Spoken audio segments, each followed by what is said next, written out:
हाँ ये असो लेक्चर 3 है। इन लेक्चर 3 में अस पढ़ंदासीं त addition of vectors, addition of vectors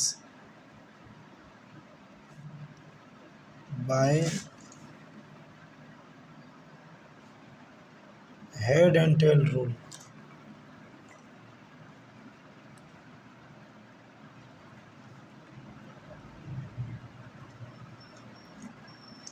इनमें असीं छा कंदासीं, वेक्टर के मतलब कंहिं भी वेक्टर्स के असां हेड एंड टेल रूल की मदद से असां मतलब ऐड कंदासीं पाण में। ऐं फ़र्ज़ कयो ये असांजो कार्टेशियन कोऑर्डिनेट आहे, इनमें हिकिड़ो वेक्टर ए आहे, ठीकु आहे, ऐं ॿियो वेक्टर सपोज़ बी आहे, ऐं ॿ वेक्टर आहिनि पर्टिकुलर कंहिं न कंहिं एंगल ते हूंदा। हाणे छा कंदासीं, हेड एंड टेल रूल छा आहे, असां हिकिड़े वेक्टर के सिमिलर ईअं ई खणी करे असां मतलब जीअं ही असां हिकिड़े वेक्टर के खयों ए एज अ फ्री वेक्टर आहे। फ्री वेक्टर जो मतलब इहो आहे त तव्हां इन हिकिड़ी वेक्टर के खणी करे तव्हां काॾे बि, ही वेक्टर ए आहे इनके मां खयों आहे हितां, ऐं इन खे सॼे थ्रू आउट द स्पेस में मतलब इन जी पोजीशन ट्रांसलेट करे सघां थो इनखे। पर इनमें फ़र्क़ु आहे जेको एंगल थीटा आहे, एंगल थीटा, वो एंगल थीटा चेंज न थिए। जीअं सपोज़ ये जो वेक्टर हीअं आहे, या एंगल हाणे इन खे खणी करे मां इन स्पेस में कीअं बि हलां, कीअं बि हलां, पर इन में जो जेको डायरेक्शन आहे उन तरफ़ हुजे, इन्हनि खे चवंदा आहियूं असां फ्री वेक्टर। हाणे सपोज़ ही वेक्टर ए आहे, इन खे फ्री वेक्टर तौरु खणी असां मां खयों आहे मतलब ए। अहिड़ी तौरु असां बी वेक्टर के एज अ फ्री, हाणे फ़र्ज़ हिन जी डायरेक्शन ही आहे, इते खणी करे ही जेको हिन जो ही हिस्सो आहे, ही टेल मतलब initial point, initial point A vector ji final point, ही फाइनल पॉइंट आहे इन जे जीअं ही पाथ आहे ईअं ई ही पाथ आहे, ही बी वेक्टर, इन खे चवंदा आहियूं फ्री वेक्टर। फ्री वेक्टर जो मतलब आहे हिकिड़े वेक्टर के खणो, हुनखे थ्रू आउट पूरे स्पेस में किथे भी खणो पर उनजी डायरेक्शन चेंज न थिए। हाणे ॾिसो मां ॿिनि वेक्टर के खयों आहे, इन तरीक़े चइबो आहे हेड एंड टेल रूल। हाणे अगरि मां हितां खां हिते डायरेक्ट ओरिजिन ते अचां, मतलब ॾिसो ही इनिशियल, ही फाइनल एज वेक्टर जी, वरी इनिशियल ही फाइनल बी वेक्टर जी, ऐं हिननि हितां खां एस ताईं खणो, इहो असांजो छा हूंदो रिज़ल्टेंट। इहो छा हूंदो असांजो रिज़ल्टेंट। रिज़ल्टेंट छा आहे, equals two A vector plus B vector.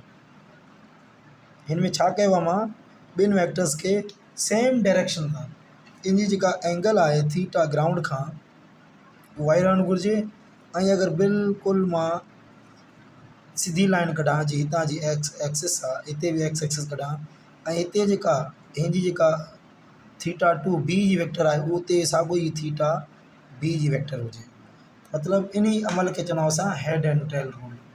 Head and tail rule जो मतलब आहे असां अनेक वेक्टर्स के असां अहिड़नि तरीक़नि सां असां ऐड कंदा आहियूं। ऐं सपोज़ ही वेक्टर हिते ही F1 आहे, F2 आहे, F3 आहे, F4 ऐं F5 चयो आहे। हिन जो रिज़ल्टेंट वेक्टर मालूम कयो आहे। रिज़ल्टेंट वेक्टर मतलब छा आहे, असां हेड एंड टेल रूल में जीअं सिखियोसीं, असां हिकिड़ो कार्टेशियन कोऑर्डिनेट्स ठाहींदासीं, उन में असां free vector age F1 खणंदासीं। F1 मतलब इहो हितां ई खणी सिधो ई पोइ हिते रखियोसीं F1। हाणे असां F2 खणंदासीं ईअं ई सेम टू सेम, मतलब हुनजी जेका पोजीशन जी डायरेक्शन आहे पर चेंज न थिए, हितां खां उहो हिते रखंदासीं। सपोज़ हेॾे मां रफली को स्केच ठाहियां थो F2, ऐं F3 हेॾां F3, ऐं अहिड़ी रीति F4 ऐं F5। हाणे ॾिसो हीअ असांजो वेक्टर आहे, हाणे हिननि सभिनीनि मां वेक्टर्स खे ऐड कयो आहे। हाणे हिन जी जेका F1 जी जेका इनिशियल ऐं F5 जी जेका फाइनल, इहा ओवरऑल सभिनीनि वेक्टर्स जी फाइनल पॉइंट हाणे हीअ आहे। हाणे हितां अगरि बिल्कुलु मां स्ट्रेट लाइन कढां त इहो असांजो छा हूंदो, so this is resultant R is equals to just F1 plus F2 plus F3 plus F4 plus F5। हाणे ही जेके इहे सभई वेक्टर आहिनि इहो असांजो छा आहे रिज़ल्टेंट वेक्टर। हाणे रिज़ल्टेंट वेक्टर असां इन तरीक़े सां कढंदा आहियूं असां।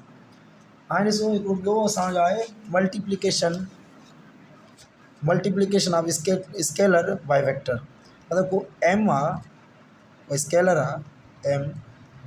स्केलर मतिलबु आहे असां जॾहिं बि वेक्टर सां मल्टीप्लाई कराईंदासीं, को फ़र्ज़ु करो ए वेक्टर आहे असांजो ऐं ई एम को बि स्केलर नंबर आहे, जस्ट मैग्नीट्यूड आहे। जॾहिं एम को बि वेक्टर सां मल्टीप्लाई थींदो आहे त छा कंदो, उनजे मैग्नीट्यूड खे वधाए छॾींदो, पर उनजी डायरेक्शन उहा ई रहंदी। सपोज़ मां डॉक्टर गिलीअ खां, ही सपोज़ डॉक्टर गिली आहे, डॉक्टर गिलीअ खां मां अचां पियो, ठीकु आहे। हाणे मुंहिंजी जेका डायरेक्शन आहे हीअ आहे, सपोज़ मुंहिंजी रफ़्तार आहे 4 metre per second, 4 metre per second आहे, डायरेक्शन इहा ई आहे। अगर मां मल्टीप्लाई कयां 3 just number, this number is just scalar multiplication of scalar by vector. 4 3 4 द 12 मीटर पर सेकेंड। हाणे पहिरीं मुंहिंजी 4 मीटर पर सेकेंड रफ़्तार हुई, 3 नंबर मल्टीप्लाई कंदुसि त मुंहिंजो मैग्नीट्यूड वधी वियो, पर मुंहिंजी डायरेक्शन ऐं मुंहिंजो मैग्नीट्यूड एतिरो वधी वियो 12 मीटर पर सेकेंड, त मुंहिंजी डायरेक्शन उहा ई हूंदी। स्केलर जो मतिलबु इहो आहे स्केलिंग, स्केल कंदो आहे असां, मतिलबु कंहिं शइ खे वॾो कंदो आहे। हाणे सपोज़ मतिलबु मां चवां थो ही वेक्टर ए आहे, मां चवां ऐं वेक्टर बी आहे, मतिलबु रिज़ल्टेंट मालूम कयो 2a प्लस 3b जो। हाणे हीअ असां वटि हिकु असांखे रिज़ल्टेंट मालूम करिणो आहे इन ॿिनि वेक्टर्स जो। हाणे कीअं कंदुसि मां, just head and tail rule पहिरियां इहो वेक्टर ए खयों, हाणे इज़ अ 2 नंबर मल्टीप्लाई, माना ही यूनिट 1 आहे, ही ए वेक्टर आहे जी, ए वेक्टर। हाणे 2 मल्टीप्लाई मतिलबु इहो 2 टाइम्स ऑफ मैग्नीट्यूड जो इंक्रीज़ थी वियो, ए टाइम्स ए मतिलबु माना ए प्लस ए, इहो असांजो छा थी वियो 2a। हाणे अहिड़ी रीति बी vector head and tail rule मुताबिक़ हिते ई रखिणो आहे मूंखे, इहो जस्ट हिकिड़ो बी, वरी हिते चए थो 3 मतिलबु अहिड़ा 3b, सो b प्लस b, इहो छा थी वियो असांजो टोटल 3b। हाणे हितां खां एसी ताईं कढंदुसि,